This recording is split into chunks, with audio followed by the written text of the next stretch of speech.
FC มื้อนี้ก็ลงมาเอาปุ๋ยอีกเนาะเอาปุ๋ยอยู่สร้างนะปุ๋ยอยู่สร้าง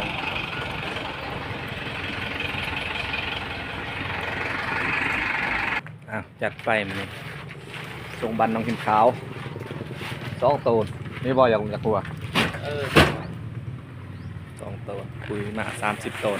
ไก่สิหมดมายามใดก็บ่พอกันส่งบ้านน้องยินขาวเมืองปักสองเบอร์นี้นี่คือกากระสอบแต่พี่น้องนะ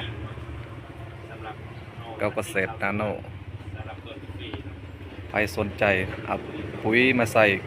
สวนกาแฟหรือว่ามาเขาเนาะสวนกาแฟมันถึกใส่รอบนี้ใส่รอบ2